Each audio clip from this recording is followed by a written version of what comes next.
Hello students, I hope that you all are fine and doing well.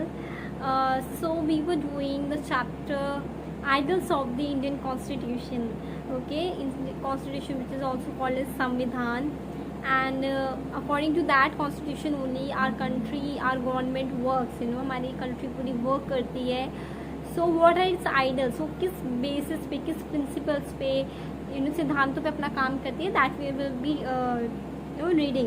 I have told you that our constitution was it came into effect on 26 January 1950. That's why we celebrate 26 January as a Republic Day.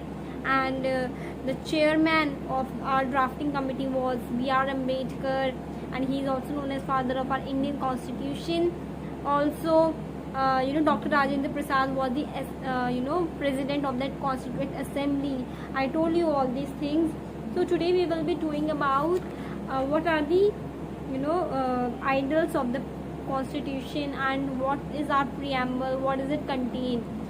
So preamble of our Indian constitution is the very first page. हमारे Indian constitution का जो पहला page होता है that is our preamble, and it's like the introduction to our constitution. वो हमारे constitution का introduction है. उसमें वो प्रिंसिपल्स लिखे हैं जिनके बेसिस पे हमारे इंडियन कॉन्स्टिट्यूशन को बनाया गया है.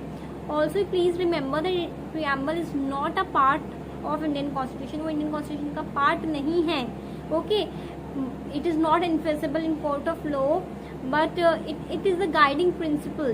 वो एक तरीके का गाइडिंग प्रिंसिपल है जिसके बेसिस पे हमारा आगे का इंडियन कॉन्स्टिट्यूशन बना है.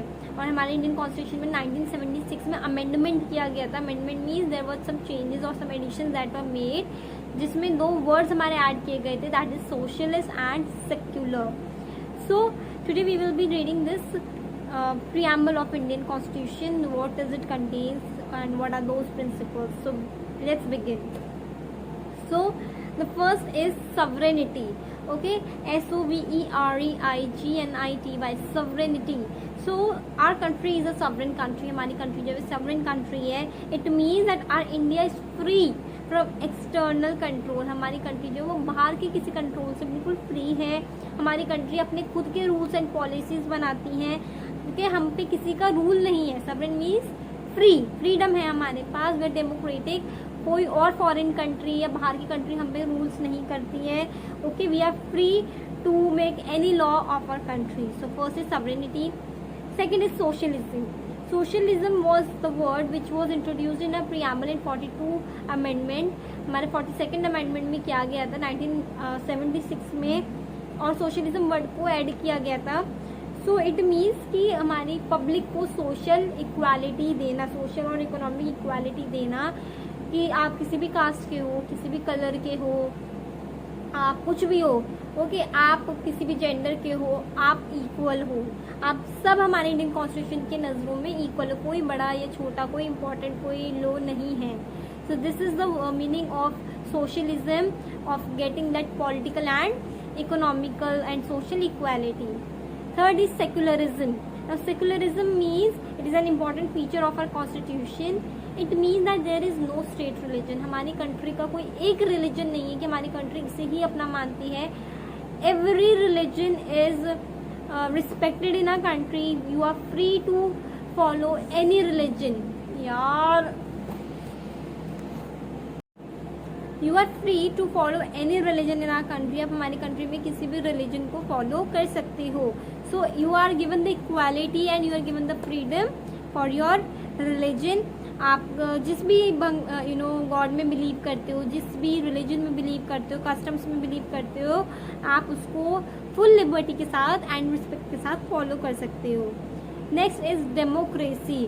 Now what is democracy means हमारे इंडिया के पास पॉलिटिकल राइट्स हैं कि that we are free to elect our own government. हम अपनी मर्जी की गवर्नमेंट, अपनी मर्जी की कैंडिडेट को वोट कर सकते हैं इफ़ वी आर 18 और 18 अबव.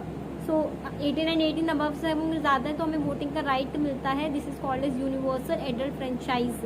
ओके, सो हर 5 ईयर्स में इलेक्शंस किए जाते हैं. हम अपनी पसंद की किसी कैंडिडेट को हम उसको इलेक्ट करते हैं और उनकी फिर गवर्नमेंट बन जाती है.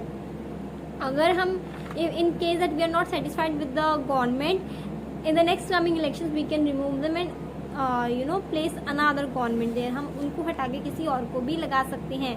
So this forms a pressure on the government कि वो अच्छे से अच्छा काम करें.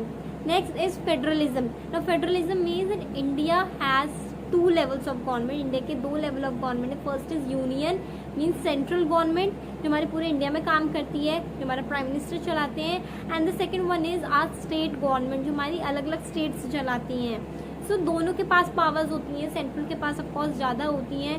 सेंट्रल जो होता है वो पूरे कंट्री के लिए रिस्पॉन्सिबल होता है, वेयर स्टेट गवर्नमेंट सिर्फ अपने स्टेट के लिए होती है. सो प्राइम मिनिस्टर हेड करता है हमारी सेंट्रल गवर्नमेंट को, चीफ मिनिस्टर हेड करता है हमारी स्टेट गवर्नमेंट को. There is also the local government which we call as panchayat, है ना, पंचायत कहते हैं. विलेजेस में होती है अपनी अपनी गवर्नमेंट्स. ऑल्सो प्लीज रिमेंबर जो हमारे स्टेट लेवल होता है तो उसका जो नॉमिनल हेड होता है दैट इज गवर्नर. किसी भी स्टेट का नॉमिनल हेड हमारा गवर्नर होता है और हमारी जो गवर्नमेंट चलाता है that is our chief minister.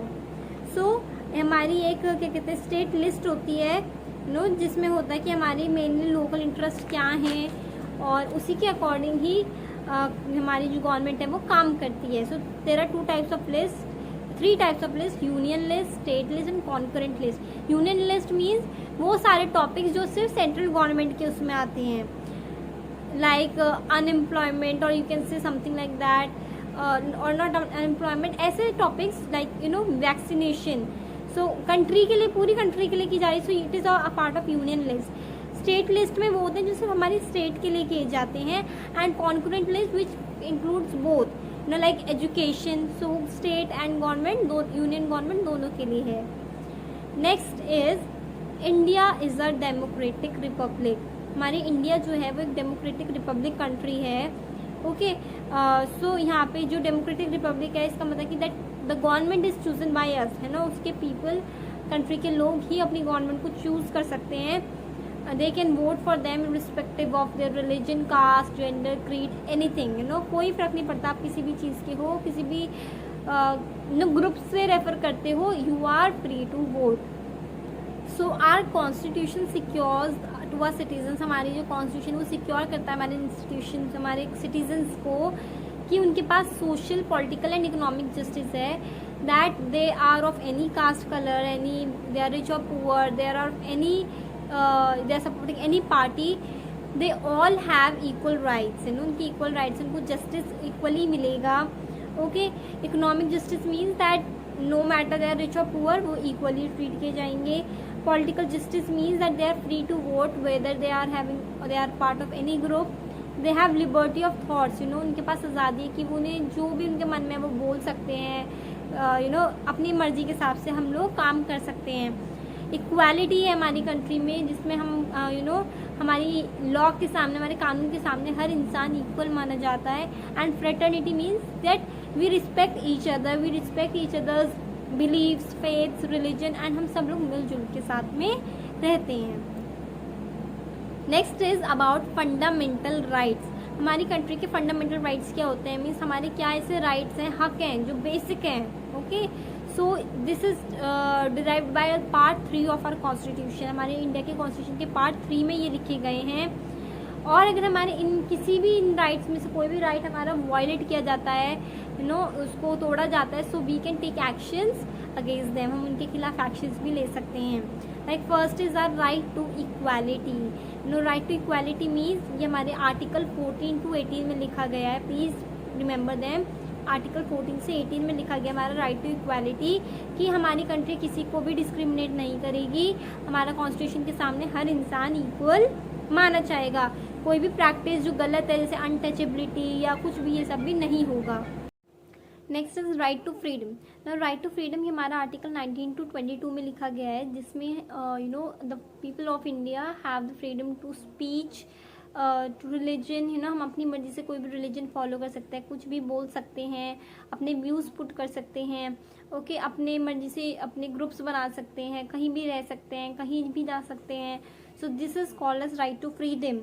Okay, so Next is right against exploitation. Right against exploitation means if you feel that आपके साथ कुछ गलत किया जा रहा है, so you have that right कि आप उसके खिलाफ अपनी आवाज़ उठा सकते हो. This is done in the article 23 to 24. हमारे इंडियन कॉन्स्टिट्यूशन के आर्टिकल 23 से 24 के बीच में लिखा गया है. एंड इसी में ये एक्सप्लॉयटेशन में है कि जो बच्चे 14 की एज से कम हैं, they can not be employed. उन्हें हम एम्प्लॉय नहीं कर सकते. एम्प्लॉय मीन्स अपनी मर्जी से, मतलब उन पर दबाव डाल के उन्हें हम काम पे नहीं लगा सकते. That is child labour. So these are the rights against exploitation. So next is the right to freedom of religion. This is written in article 25 to 28. हमारे आर्टिकल 25 से 28 में लिखा है that Indian people have the right to follow any of the religion according to them. वो अपने हिसाब से कोई भी अपना रिलीजन फॉलो कर सकते हैं. Next is cultural and educational right. This is in the article 29 to 30, जिसमें है कि हम अपने कल्चर को प्रमोट कर सकते हैं. We are of any culture, any heritage, सब अपने कल्चर को प्रमोट कर सकते हैं. उस एजुकेशन को रह सकते हैं. हमारे पे हम फ्री है नहीं, हमें इंग्लिश ही पढ़नी है, हिंदी पढ़नी है. We can read Tamil, we can read Bengali, we can read whatever we want to do. It's our right. So next is right to constitutional remedies. Right to constitutional remedies means according to this right the citizens have the right to approach to Supreme Court directly for the enforcement of their fundamental right. अगर हम में से किसी को लग रहा है कि हमारा फंडामेंटल राइट सही से फॉलो नहीं हो रहा है, तो हम डायरेक्टली सुप्रीम कोर्ट पे जाके अपना फाइल कर सकते हैं केस, एंड हम अप्रोच कर सकते हैं that our right is being violated. So these are the things, these are the fundamental rights that we are given by our Indian Constitution, and these are written in the preamble, means on the first page of our Constitution. So हमारा जो Constitution है, अब हमारे Constitution में कुछ हमारी fundamental duties भी हैं. राइट्स तो हो गई जो हमारे हक हैं, ड्यूटीज़ जो हमें, हमारी ऑब्लिगेशन जो हमें फुलफिल करनी है. So what are these obligations? To abide our constitution and respect our nation. हमें अपने नेशन को रिस्पेक्ट करना है, उनके रूल्स को फॉलो करना है, अपने नेशनल फ्लैग को रिस्पेक्ट करना है, अपने नेशनल एंथम को रिस्पेक्ट करना है. And those people who have participated in the freedom of a struggle, we should respect them and acknowledge them. हमें उनको याद करना चाहिए, हमें उनको रिस्पेक्ट करना चाहिए जिनकी वजह से हमें ये आज़ादी मिली है. we should preserve the unity and integrity of India. हमारे इंडिया में जो यूनिटी है, एक साथ सब लोग चलते हैं, उस चीज़ को हमें बढ़ावा देना चाहिए. वी शुड नॉट बी हम तो ये नहीं करेंगे, हम वो नहीं मानेंगे, हम इनको नहीं मानेंगे. Okay. And we should render to our country. हमें अपनी कंट्री को सर्विस रेंडर करनी चाहिए, उसके लिए अच्छा सोचना चाहिए. एंड हमें हार्मनी प्रमोट करनी चाहिए कि हमारी कंट्री में पीस, शांति बनी रहे. We should respect each other, we should respect women, we should respect the rich and cultural heritage of our country. We should preserve our buildings, that हमारी जो historical buildings हैं उन्हें preserve करना चाहिए. हमारी life, वाइल्ड लाइफ, हमारा environment, हमारी public properties, all these things should be done. So these are our rights, these are our fundamental duties. Okay, so fundamental duties are important because they infuse the feeling of patriotism, the feeling of brotherhood. हमारी country में हमारे को एक unity की feeling दिलाती है, देशभक्ति की फीलिंग दिलाती है, दैट हमें अपने रूल्स को फॉलो करना चाहिए. So rights and duties go hand in hand. अगर हम कुछ राइट्स इंजॉय करते हैं तो साथ साथ हमारी कुछ ड्यूटीज़ भी हैं which we should keep following. Also there are directive principles. हमारी स्टेट पॉलिसी के डायरेक्टिव प्रिंसिपल्स होते हैं, हमारे कॉन्स्टिट्यूशन प्रोवाइड करता है. ये हमारे आर्टिकल 36 to 51 में लिखे गए हैं. इनके ये हमारे पॉलिटिकल, इकोनॉमिक और सोशल इक्वालिटी को फोकस करते हैं. So this is all about the chapter. I hope that this is clear. If there is any problem you can share. I will revert you soon.